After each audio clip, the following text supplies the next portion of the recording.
نحمده ونستعينه ونستغفره ونعوذ بالله من شرور أنفسنا ومن سيئات أعمالنا من يهده الله فلا مضل له ومن يضلل فلا هادي له وأشهد أن لا إله إلا الله وحده لا شريك له وأشهد أن محمدا عبده ورسوله يا أيها الذين آمنوا اتقوا الله حق تقاته ولا تموتن إلا وأنتم مسلمون يا أيها الناس اتقوا ربكم الذي خلقكم من نفس واحدة وخلق منها زوجها وبث منهما رجالا كثيرا ونساء واتقوا الله الذي تساءلون به والأرحام إن الله كان عليكم رقيبا يا أيها الذين آمنوا اتقوا الله وقولوا قولا سديدا يصلح لكم أعمالكم ويغفر لكم ذنوبكم ومن يطع الله ورسوله فقد فاز فوزا عظيما أما بعد أعوذ بالله من الشيطان الرجيم يا أيها النبي قل لأزواجك وبناتك ونساء المؤمنين يدنين عليهن من جلابيبهن ذلك أدنى أن يعرفن فلا يؤذين.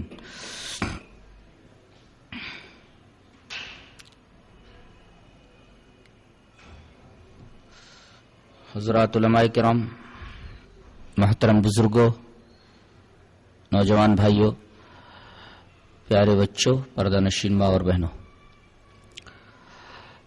جیسا کہ آپ کو معلوم ہے کہ آج کا عنوان جس پر ہم گفتگو کرنے جا رہے ہیں وہ ہے شرعی پردہ.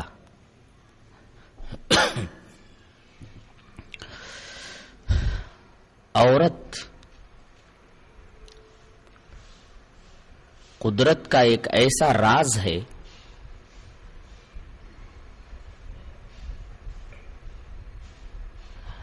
جس راز پر مطلع ہونے کا حق صرف اسی کو حاصل ہے جو اللہ کی جانب سے اس کا مجاز گردانا گیا ہو. بند کر دو.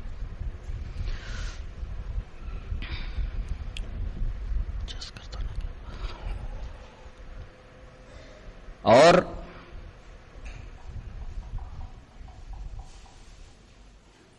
اس راز کا ادنا سے ادنا جز بھی کسی اجنبی کے اوپر ظاہر کرنا یہ قدرت کے ساتھ ایک بہت بڑی خیانت ہے.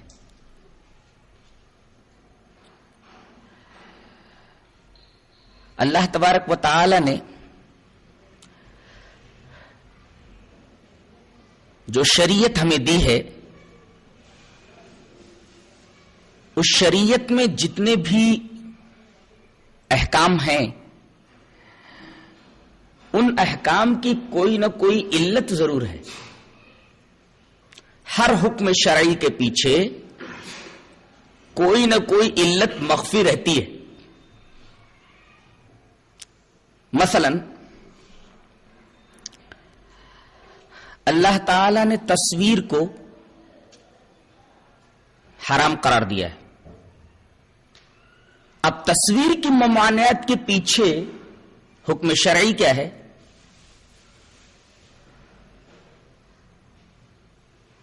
اس کی علت کیا ہے؟ تو آپ کو معلوم ہوگا کہ اس ممانعت کے پیچھے صورت پرستی کی علت موجود ہے. دنیا میں سب سے پہلے جو شرک وجود میں آیا اس کی بنیاد یہی صورت پرستی ہے. تو تصویر بنانے کی حرمت کے پیچھے غور کریں گے آپ تو یہی علت شرعی آپ کو نظر آئے گی.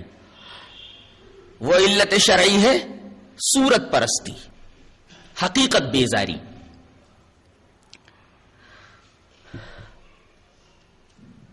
آگے بڑھ کر ہم دیکھیں کہ شراب کو اللہ تبارک و تعالی نے حرام قرار دیا ہے. اس حرمت کے پیچھے علت شرعیہ کیا ہے؟ آپ کو پتا چل جائے گا کہ اس حکم کے پیچھے جو علت شرعی ہے وہ سکر اور نشہ ہے. نشہ کی وجہ سے شراب کو اللہ تبارک و تعالیٰ نے حرام قرار دے دیا ہے. اب یہ نشہ جن جن چیزوں کے اندر پایا جائے گا وہ چیزیں حرام ہوتی چلی جائیں گی، چاہے وہ زمانے نبوی میں رہی ہوں یا نہ رہی ہوں. مثلا رسول اللہ صلی اللہ علیہ وسلم کے زمانے میں حشیش نہیں تھی، نبی کریم صلی اللہ علیہ وسلم کے زمانے میں گانجا نہیں تھا، نبی کریم صلی اللہ علیہ وسلم کے زمانے میں ہیروئن نہیں تھی، نبی کریم صلی اللہ علیہ وسلم کے زمانے میں گرد نہیں تھا. یہ ساری جو منشیات ہیں ہمارے دور میں، ان میں سے اکثر نبی کریم صلی اللہ علیہ وسلم کے زمانے میں موجود نہیں تھی. ہیروئن کو اوپر بھی وہی شراب والا حکم لگے گا، ہیروئن حرام. گرد کے اوپر بھی وہی حکم لگے گا اس لیے کہ گرد حرام، گرد کے اندر بھی وہی علت پائی جاتی ہے. حشیش کے اندر بھی وہی علت پائی جاتی ہے، گانجے کے اندر بھی وہی علت پائی جاتی ہے. تو جس حکم شرعی کے پیچھے نبی کریم صلی اللہ علیہ وسلم کے زمانے میں جو علت موجود تھی، جن جن چیزوں کے اندر وہ علت پائی جائے گی وہی حکم اس چیز کے اوپر بھی لگ جائے گا. جن جن چیزوں کے اندر سکر پایا جائے گا، نشہ پایا جائے گا، وہ چیزیں حرام ہوتی چلی جائیں گی. ایسے ہی بے حجابی کو اللہ تبارک و تعالی نے ممنوع قرار دیا ہے.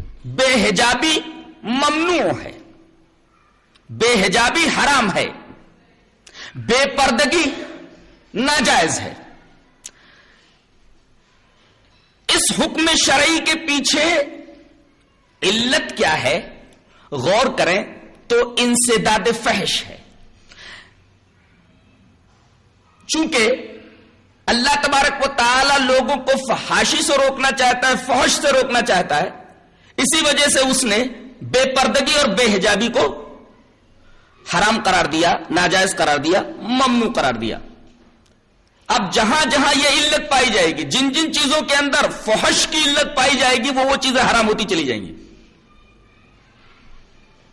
اللہ تبارک و تعالی نے ایک جگہ ارشاد فرمایا، ان اللہ لا یأمر بالفحشاء، ان اللہ لا یأمر بالفحشاء. آپ کہہ دیجئے کہ اللہ تبارک و تعالی فحشا کا حکم نہیں دیتا، یعنی فحشا سے روکتا ہے. اب فحش یہ علت قرار پائی بے حجابی کی.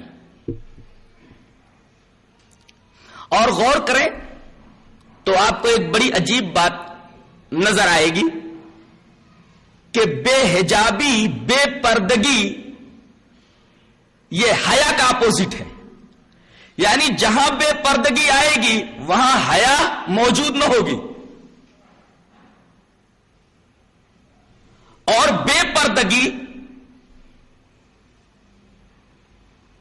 عقل کی صفت ہے اور بے حیائی بے عقلی کی صفت ہے. ہم یہ دیکھتے ہیں کہ ایک نر جانور مادہ کے اوپر جست کرتا ہے، وہ بھی کھلم کھلا، لیکن لوگ اسے معیوب نہیں سمجھتے کہ بے پردگی کے ساتھ اس فحش کام کا وہ جانور ارتکاب کر رہا ہے. کوئی اسے معیوب نہیں سمجھتا. کیوں؟ اس لیے کہ وہ بے عقل ہے. تو بے پردگی اور بے حیائی یہ بے عقلی کی صفت ہے. تو ظاہر ہے کہ حیا یہ عقل کی صفت قرار پائی. با حیا آدمی کبھی بھی بے پردہ نہیں ہو سکتا، اور با حیا آدمی کبھی فحش کا ارتکاب نہیں کر سکتا. اور اللہ تبارک و تعالی بہت ہی حیادار ہے. ظاہر ہے کہ وہ بے حیائی کا اور بے پردگی کا اور بے حجابی کا حکم کیسے دے سکتا ہے؟ وہ تو ان تمام چیزوں پر قدغن لگائے گا، ان تمام چیزوں پر روک لگائے گا. تو ہم بے حجابی کے پیچھے جو علت پاتے ہیں وہ علت ہے فحش، بے حیائی، جو عین حیا کی ضد ہے، اور جو بے عقلی کی صفت ہے. اس کے بالمقابل حیا یہ عقل کی صفت ہے.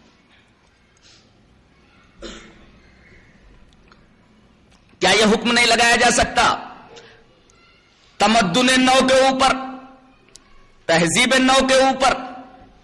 جنہیں اپنی تہذیب کے اوپر بڑا ناز ہے، جنہیں اپنے تمدن کے اوپر بڑا ناز ہے، جنہیں اپنی ہر ادا کے اوپر، اپنی ہر حرکت، اپنے ہر عمل، اپنے ہر فعل کے اوپر بڑا فخر ہے، کیا یہ نہیں کہا جا سکتا کہ تمہیں کس بات پر فخر ہے؟ تمہارے حیا نام کو نہیں ہے، فحاشی تمہارے ہاں عام ہے، بے پردگی تمہارے ہاں عام ہے، بے حجابی تمہارے ہاں عام ہے، یہ تو بے عقل کی صفت ہے، تو تم عقل مند کاہے کے؟ تم عقل مند کہاں ٹھہرے؟ تم تو بے عقلے ٹھہرے، اس لیے کہ بے حیائی یہ بے عقلی کی صفت ہے۔ بے عقل لوگ ہی فحاشی کو رواج دے سکتے ہیں،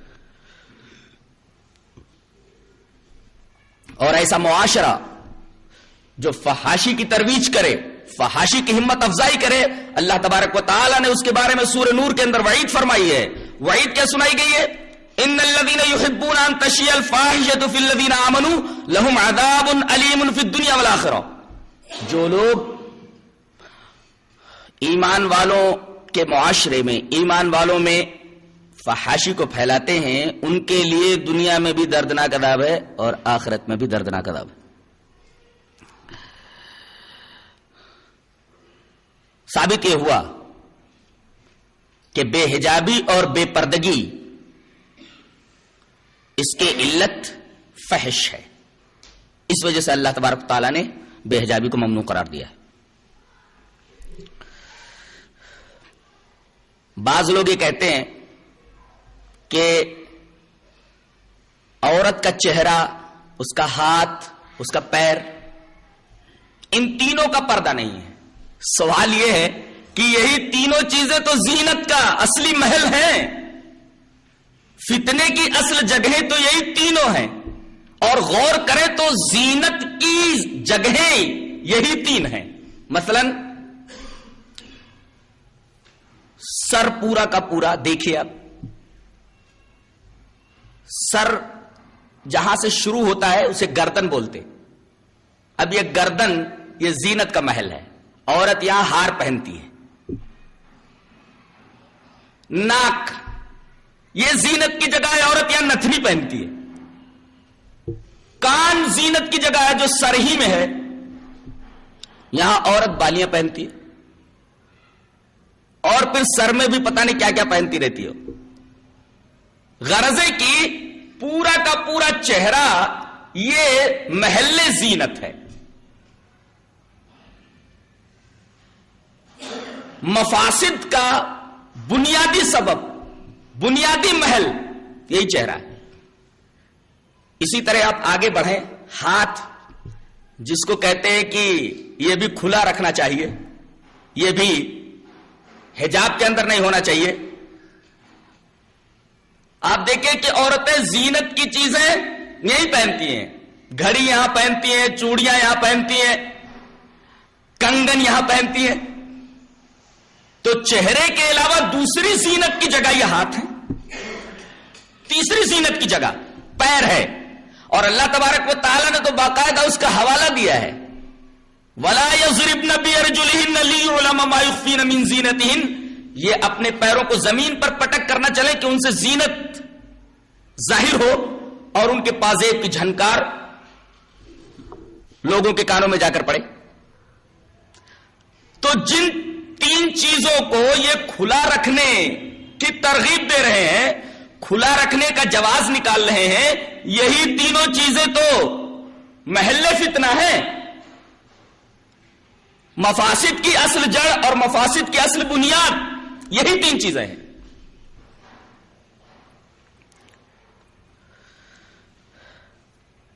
عورت کی حقیقت پر بھی اگر غور کر لیا جائے تو کم سے کم جن لوگوں نے یہ بات کہی ہے ان کا رد ہو جائے اور اپنے اس قول سے، اپنی اس حرکت سے باز آ جائیں۔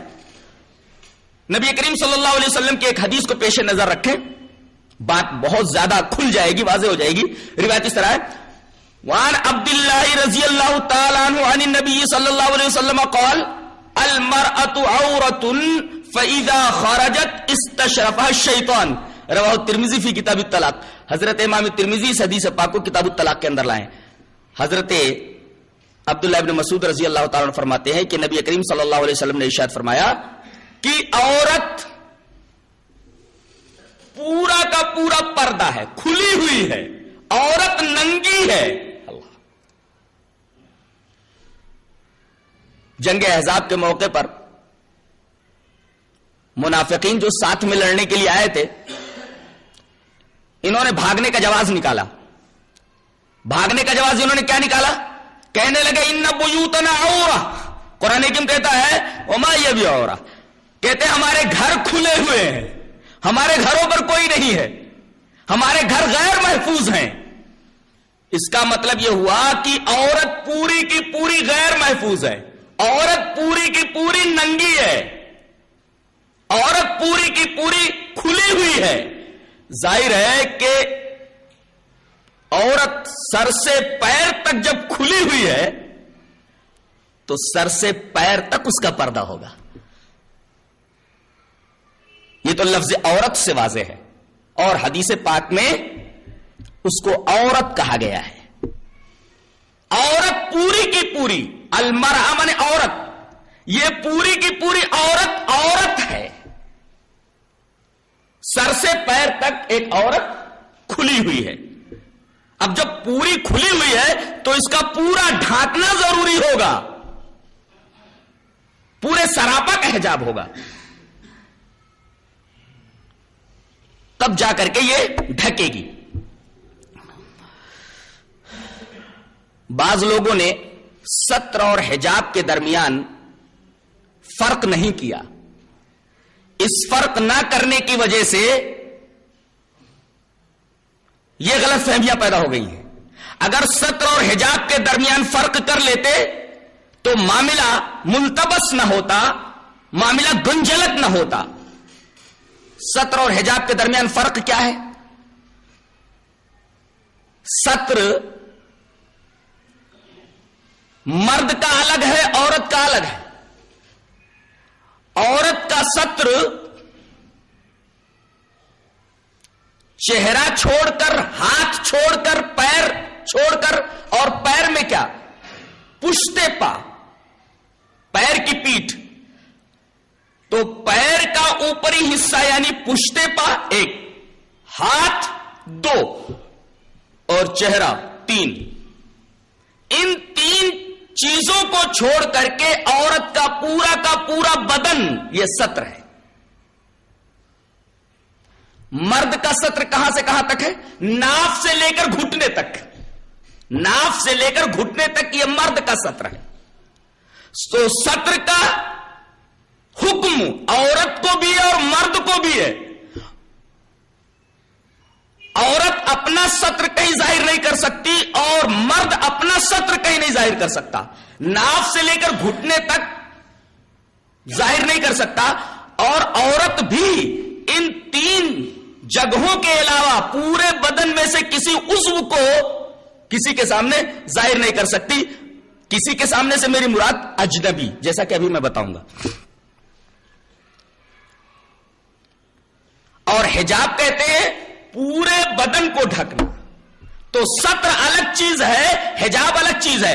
ستر مرد اور عورت دونوں کے لیے ہے، اور حجاب صرف عورت کے لیے ہے.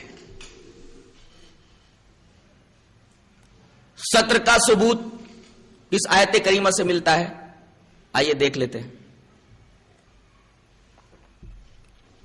اللہ تبارک و تعالی نے ارشاد فرمایا وَقُلْ لِلْمُؤْمِنَاتِ يَغْضُضْنَ مِنْ أَبْصَارِهِنَّ وَيَحْفَظْنَ فُرُوجَهُنَّ وَلَا يُبْدِينَ زِينَتَهُنَّ إِلَّا مَا ظَهَرَ مِنْهَا وَلْيَضْرِبْنَ بِخُمُرِهِنَّ عَلَى جُيُوبِهِنَّ وَلَا يُبْدِينَ زِينَتَهُنَّ إِلَّا لِبُعُولَتِهِنَّ أَوْ آبَائِهِنَّ أَوْ آبَاءِ بُعُولَتِهِنَّ أَوْ أَبْنَائِهِنَّ أَوْ أَبْنَاءِ بُعُولَتِهِنَّ او اخوانهن او بنی اخوانهن او بنی اخواتهن او نسائهن او ما ملكت ايمانهن او التابعين غير اولي الاربه من الرجال او الطفل الذين لم يظهروا على عورات النساء. آپ چلے جاؤ ادھر چلے جاؤ تھوڑا سا. على عورات النساء ولا يضربن بأرجلهن ليعلم ما يخفين من زينتهن وتوبوا إلى الله جميعا أيها المؤمنون لعلكم تفلحون. اللہ تبارک تعالیٰ نے ارشاد فرمایا آپ مومنہ عورتوں سے کہہ دیجئے کہ وہ اپنی نگاہوں کو پست رکھیں، اپنی عفت کی حفاظت کریں اور اپنے زینت کو نہ ظاہر کریں مگر جو چیز ظاہر ہو جائے.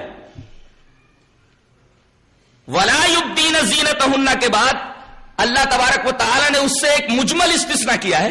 اس مجمل استثناء سے لوگوں کو دھوکہ لگ گیا ہے. اس کا مدعا سمجھنے میں اصل میں غلطی ہوئی ہے. تو پہلے آیت کریمہ کا ترجمہ دیکھ لیں کہ وہ اپنی زینت کو ظاہر نہ کریں مگر جو ظاہر ہو جائے، اور وہ اپنے دوپٹوں کو اپنے گریبانوں کے اوپر ڈالے رکھیں، اور اپنے زینت کو کہاں کہاں ظاہر کریں؟ 12 جگہوں پر. لبعولتہن اپنے شوہر کے لیے، ان کے شوہر ہیں جو ان کے لیے، سسر کے لیے آبائی بعولتہن، بیٹوں کے لیے او ابنائے بعولتہن اپنے شوہر کے بیٹوں کے لیے. یعنی جو بیٹوں کی 3 قسمیں ہیں، بلکہ یوں کہیے کہ ایک بیٹا ہوتا ہے رضائی، ایک بیٹا ہوتا ہے نسبی وغیرہ وغیرہ. تو ان بیٹوں سے پردہ نہیں ہے. زینت یہاں ظاہر کی جا سکتی ہے. سسر سے بھی پردہ نہیں ہے. شوہر بعولتہن، باپ دادا سب آ گئے. اسی طریقے سے شوہر کے جو بیٹے ہیں ان سے بھی پردہ نہیں ہے. اخوانہن بھائیوں سے پردہ نہیں ہے.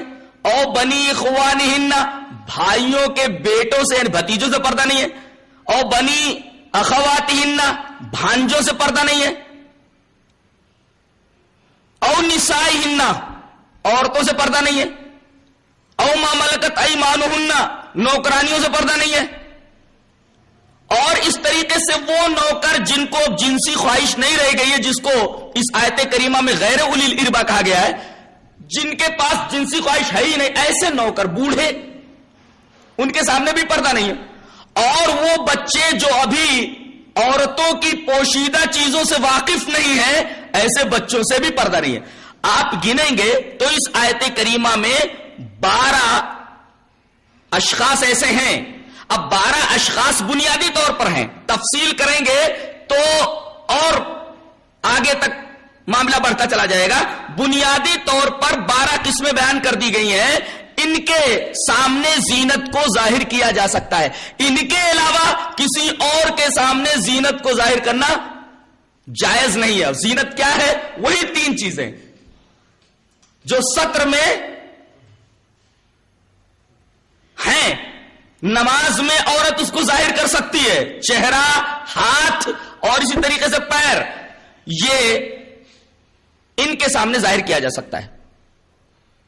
رہا اجنبیوں کا معاملہ تو اجنبیوں کے سامنے یہ 3 چیزیں بھی ظاہر نہیں کی جا سکتی، بلکہ اجنبیوں کے سامنے عورت سر سے پیر تک پردہ ہے، اور سر سے پیر تک وہ حجاب میں اپنے آپ کو چھپائے. وہ حکم سورہ احزاب کی اس آیت کے اندر ہے، یا ایھا النبی قل لازواجک وبناتک ونساء المؤمنین یدنین علیہن من جلابیبہن.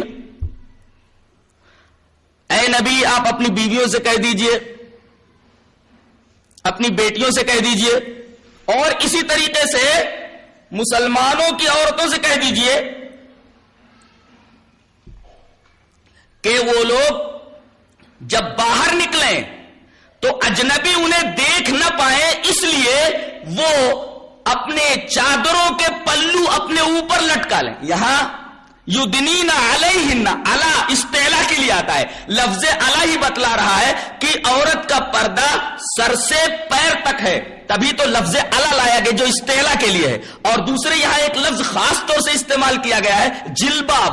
جلباب کی جماعت یہ جلابیب. جلباب کا مطلب علماء لغت نے بیان کیا ہے ما یستر جمیع بدن المرأہ, جو عورت کے پورے بدن کو ڈھانک لے. جمیع بدن المرأہ, جس میں چہرہ بھی ہے, ہاتھ بھی ہے اور پیر بھی ہے.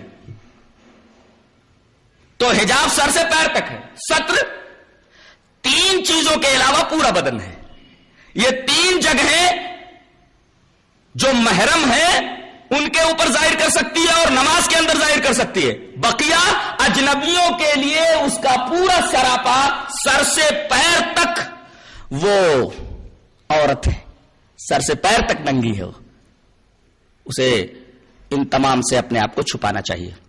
آج ماحول اتنا بگڑ گیا ہے کہ پردے کی کوئی اہمیت ہی نہیں رہ گئی ہے. پردہ دقیانوسی کی علامت بن گئی ہے. جو آدمی پردے کی بات کہتے ہیں یہ تو دقیانوس ہے, یہ تو 1400 سال پرانی روایت کے ساتھ چمٹا ہوا ہے. اور 1400 سال کی پرانی روایت اب اس جدید دور کے اندر آؤٹ آف ڈیٹ ہو چکی ہے, فرسودہ ہو چکی ہے. اب وہ تہذیب اور وہ روایت ہمارے اس دور کے اندر چلنے والی نہیں ہے. سوال یہ ہے کہ چلے گی کیسے نہیں. علت تو جو پہلے تھی وہ علت آج بھی ہے. شراب اس وجہ سے مضر ہے اس لیے کہ علت جو پہلے تھی علت آج بھی ہے, اور جس طریقے سے پردے کی جو علت پہلے تھی وہ علت آج بھی ہے. فحاشی اس کی علت تھی, وہ علت آج بھی موجود ہے. تو چیز آؤٹ آف ڈیٹ کیسے ہو سکتی ہے, فرسودہ کیسے ہو سکتی ہے؟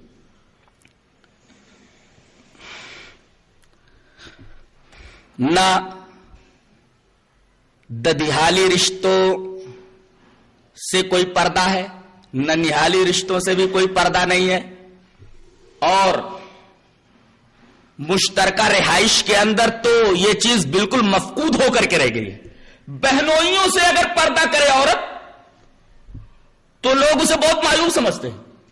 دیور سے پردہ کرے تو بہت مایوس سمجھا جاتا ہے.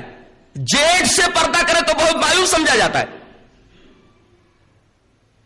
دیور کے بارے میں بھابیاں یہ بولتی ارے یہ تو اپنے بیٹے کی طرح ہے, یہ تو میرے شوہر کا بھائی ہے, یہ تو میرے بیٹے جیسا ہے. ٹھیک ہے آپ کی نگاہ میں بیٹا ہے, لیکن شریعت کے پابند پورے مسلمان ہیں, اس میں عقل کو دخل نہیں ہوگا. ہم جب تک مسلمان ہیں تب تک ہمیں اسلام کے اصولوں پر چلنا ہوگا. دیور کے بارے میں شریعت کے کیا حکم ہے اس سلسلے میں وہ روایت جو نسائی شریف کتاب النکاح کے اندر آئی ہے اسے سامنے رکھ لیں تو اس بات کی کیا حقیقت ہے آپ کے سامنے کھل کر آ جائے گی. اس بات کی کیا اہمیت ہے آپ کو اچھی طرح معلوم ہو جائے گی. وعن ابی ہریرہ رضی اللہ تعالی عنہ قال خطب رجل امرأة من الانصار فقال له رسول الله صلی اللہ علیہ وسلم هل نظرت الیها قال لا فامره ان ينظر الیها رواہ النسائی فی کتاب النکاح. اس کے اندر ایک مسئلہ بیان کیا گیا ہے. اس مسئلے کے بعد میں دیور کے مسئلے کے اوپر آتا ہوں. رسول اللہ صلی اللہ علیہ وسلم کی ایک روایت حضرت ابو ہریرہ نقل کر رہے ہیں کہ انصار کے ایک آدمی نے ایک انصاریہ عورت کو پیغام نکاح دیا. نبی کریم صلی اللہ علیہ وسلم کو جب معلوم ہوا تو اس شخص صاحب نے پوچھا کہ عورت کو دیکھا؟ کہا کہ نہیں اللہ کے رسول نہیں دیکھا. فأمرہ ان ينظر الیہا, آپ نے فرمایا جا دیکھ لے اس کو. بعض لوگوں نے یہ سمجھا ہے کہ عورت کا چہرہ یہ پردہ نہیں ہے, نہیں تو نبی کریم صلی اللہ علیہ وسلم دیکھنے کا حکم کیوں دیتے. اس جزئی واقعے سے عمومی حکم پر استدلال نہیں کیا جا سکتا, عموم پر استدلال نہیں کیا جا سکتا. یہ تو آج بھی حکم موجود ہے کہ اگر کوئی آدمی کسی عورت سے شادی کرنا چاہتا ہے تو اس سے شادی کر سکتا ہے, اسے دیکھ سکتا ہے. اسی طریقے سے اگر عورت بیمار ہے تو ڈاکٹر اس کو دیکھ سکتا ہے. بعض حالات کے اندر جس کو اضطراری حالت کہتے ہیں, ان حالات کے اندر عورت کو مرد دیکھ سکتا ہے. یہ حالات خصوصی ہیں، عمومی حالات کے اندر اس پردے کا سخت حکم دیا گیا ہے. یہ اضطراری حالات، مجبوری کے حالات، یہ اصلی حالات سے مستثنا ہے. اب آئیے اس حدیث کی طرف. حدیث اس طرح ہے: وعن عقبۃ بن عامر رضی اللہ تعالی عنہ ان رسول اللہ صلی اللہ علیہ وسلم قال لا تدخلوا ایاکم والدخول علی النساء فقال رجل من الانصار افرأیت یا رسول اللہ افرأیت الحم قال الحم والموت رواہ الترمذی فی کتاب الطلاق. حضرت عقبہ ابن عامر فرماتے ہیں کہ رسول اللہ صلی اللہ علیہ وسلم نے ایک عام حکم دیا. وہ عام حکم کیا تھا کہ اے لوگوں تم عورتوں کے پاس مت جاؤ، یعنی بے حجاب جو عورتیں ہیں، بے پردہ جو عورتیں ہیں، اچانک ان کے پاس گھر میں داخل مت ہو جایا کرو. تو اس آدمی نے پوچھا کہ اللہ کے رسول دیور کا مسئلہ بتا دیجئے. ہم ہوا کا مطلب ہوتا ہے دیور. اس دائرے میں جیٹ بھی آ گیا، بہنوئی بھی آ گئے، سارے کے سارے آ گئے. خاص طور سے یہاں دیور کا تذکرہ ہے اس لیے کہ مشترکہ رہائش کے اندر شوہر کا یہ جو بھائی ہے دیور، یہ برابر گھر سے جڑا رہتا ہے. تو ایک آدمی نے نبی کریم صلی اللہ علیہ وسلم سے پوچھا کہ اللہ کے رسول دیور کے بارے میں آپ کیا بولتے ہیں؟ آپ صلی اللہ علیہ وسلم نے ارشاد فرمایا الحم والموت، دیور تو موت ہے. بتائیے حدیث کے اندر دیور کو موت کہا جا رہا ہے. اشارہ اس بات کی طرف ہے کہ شریعت اسلامیہ میں زنا کی سزا اگر شادی شدہ نہیں ہے تو کوڑے ہیں، اور اگر شادی شدہ ہے تو اسے رجم کر دیا جائے گا. اگر اتفاق سے دیور شادی شدہ ہے، بھابھی سے ملوث ہو گیا، تو یہ تو موت کا سبب بن گیا اس عورت کے لیے بھی، اور اپنی موت کا بھی سبب بن گیا. خود یہ رجم کر دیا جائے گا اور عورت بھی رجم کر دی جائے گی. تو سب سے بڑا خطرہ تو دیور سے ہے. دیور سے پردہ ضروری ہے خاص طور سے. اب بھابیاں کیا بولتی ہیں؟ یہ تو بھائی کا بیٹا ہے، شوہر کا بیٹا ہے، اور یہ اپنے بیٹے کی طرح ہو گیا. لیکن شریعت یہ کہتی ہے تیرا بیٹا نہیں ہے، تیرے لیے موت کا سبب بن سکتا ہے، اس سے پردہ ضروری ہے. لیکن مشترکہ رہائشی نظام کے اندر یہ چیز آج بخود نظر آتی ہے. نہ کوئی دیور سے پردہ کرتا ہے، نہ کوئی بہنوئی سے پردہ کرتا ہے، اور نہ کوئی جیٹ سے پردہ کرتا ہے. اگر کوئی ان سے پردہ کرنے لگے تو لوگ ہنستے ہیں، اس کو ایک معیوب بات سمجھتے ہیں، جبکہ یہ معیوب بات نہیں ہے بلکہ شریعت اسلامیہ کا ایک حساس مسئلہ ہے. الحم والموت کہہ کر کے اس کی حساسیت کی طرف اشارہ کیا گیا کہ مسئلہ اتنا آسان نہیں ہے بلکہ مسئلہ بہت ہی حساس ہے.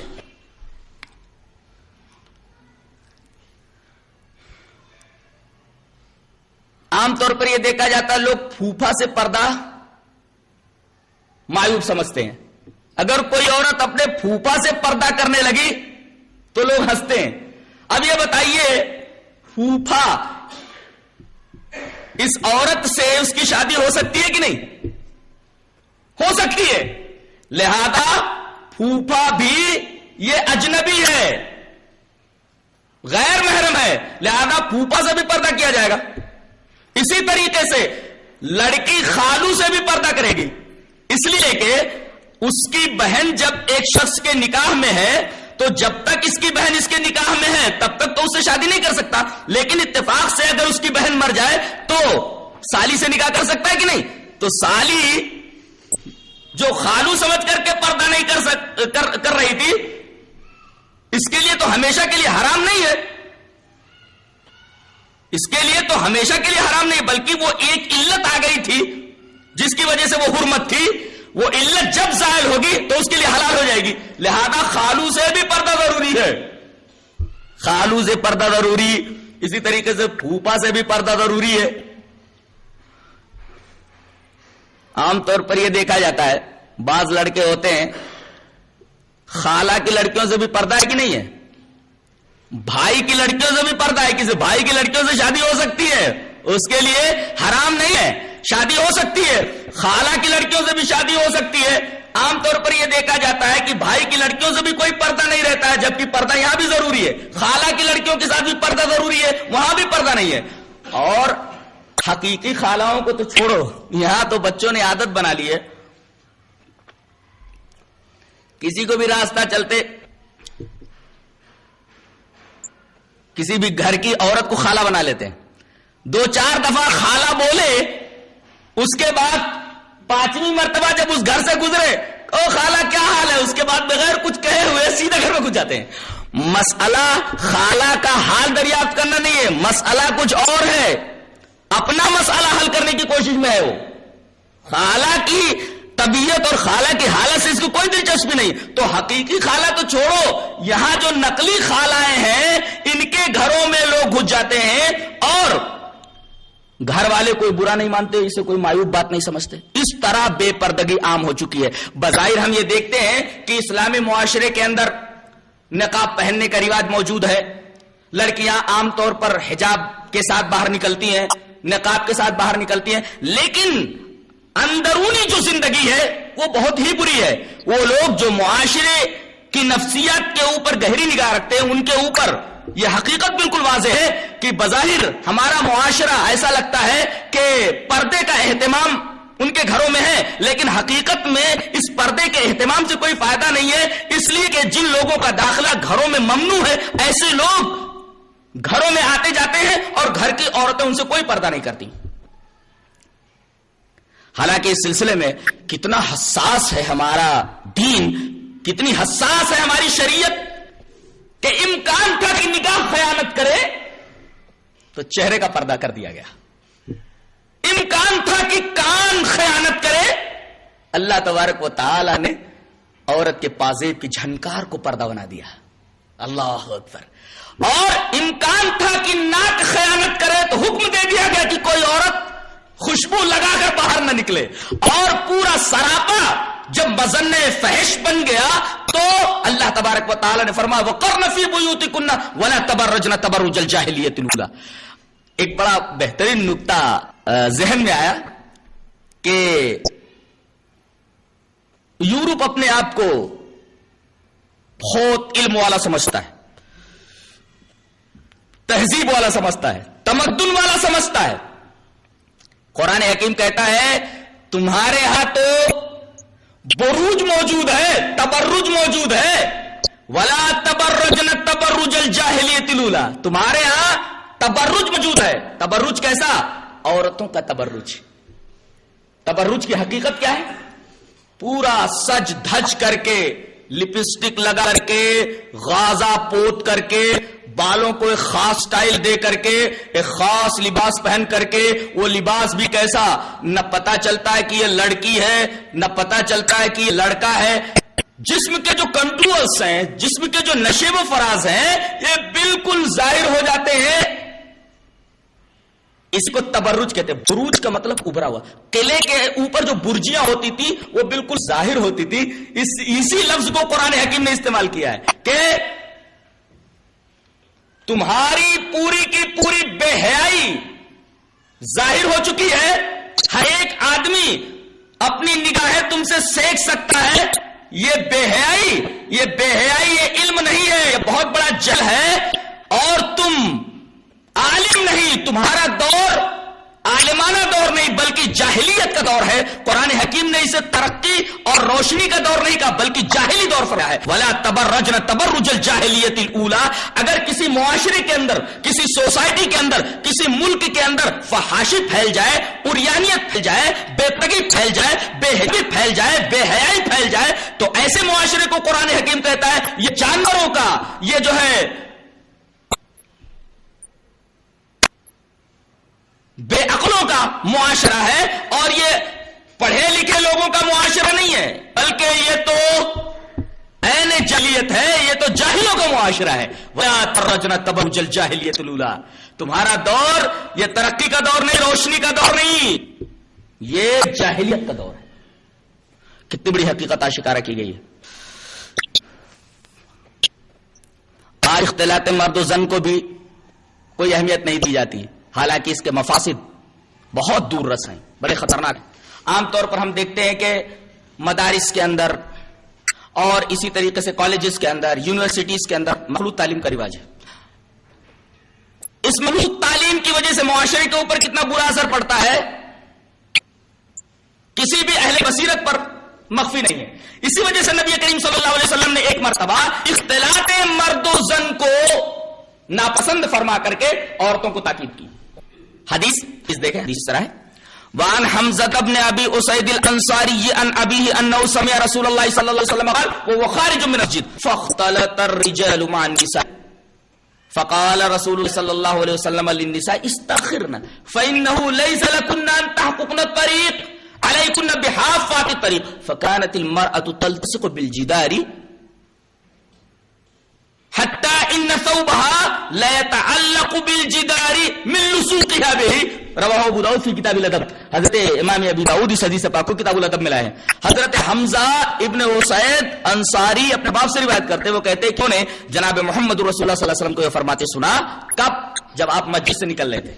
دیکھیے خاص بات تو یہ ہے کہ یہاں عورتیں بھی نماز پڑھنے کے لیے آئی ہیں، مرد بھی نماز پڑھنے کے لیے آئے ہیں. نماز جب ختم ہو گئی تو عورتیں بھی نکلنے لگی، مرد بھی نکلنے لگے.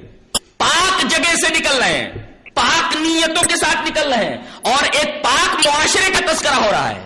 اللہ صحابہ کرام کا معاشرہ سب سے پاک معاشرہ، سب سے نظیف اور سب سے طاہر معاشرہ، اور نیتیں سب کی صاف ہیں اس لیے کہ نماز پڑھ کر کے نکلے ہیں اور عبادت کر کے نکلے ہیں. ہوا یہ کہ مسجد سے عورت اور مرد جب سب نکلے تو مرد عورتوں کے ساتھ مل گئے. راستے میں ہوتا ہے کبھی کبھی مسجد سے نکلتے وقت عورتیں اور مرد یہ آپس میں مل جاتے ہیں، اختلاف ہو جاتا ہے. نبی کریم صلی اللہ علیہ وسلم نے جب یہ دیکھا اختلط الرجال مع النساء، مرد عورتوں کے ساتھ خلط ملط ہو گئے، تو آپ نے عورت کو مخاطب کر کے فرمایا استاخرنا، پیچھے ہٹو پیچھے ہٹو. فَإِنَّهُ لَيْسَ لَكُنَّ أَن تَحْقُقْنَ الطَّرِيقَ، تمہیں کوئی حق نہیں ہے کہ راستے کے بیچ میں چلو. عَلَيْكُنَّ بِحَافَاتِ الطَّرِيقِ، تم راستوں کی طرف سے چلو، راستے کا جو کنارہ ہے اس کنارے سے چلو، بیچ میں چلنے کا تمہیں کوئی حق نہیں ہے. یہ حکم سننے کے بعد صحابہ اتنا احتیاط برتتے تھے اور صحابیات اس قدر احتیاط برتتی تھی کہ عورت جب مسجد سے نکلتی تو دیوار کے کنارے کنارے سے اتنا سٹ کر چلتی کہ کبھی کبھی دیوار سے اس کے کپڑے الجھ جایا کرتے تھے. اللہ اکبر. آج دیکھیں کہ عورتیں نہ کنارے کا خیال رکھتی ہیں، نہ مرد کا خیال رکھتی ہیں، نہ عورت کا خیال رکھتی ہیں، راستے کے وسط کا خیال رکھتی ہیں، بس چلتی رہتی، ان کو چلنا ہے. اور اس چیز کو ہمارے معاشرے میں معیوب نہیں سمجھا جاتا.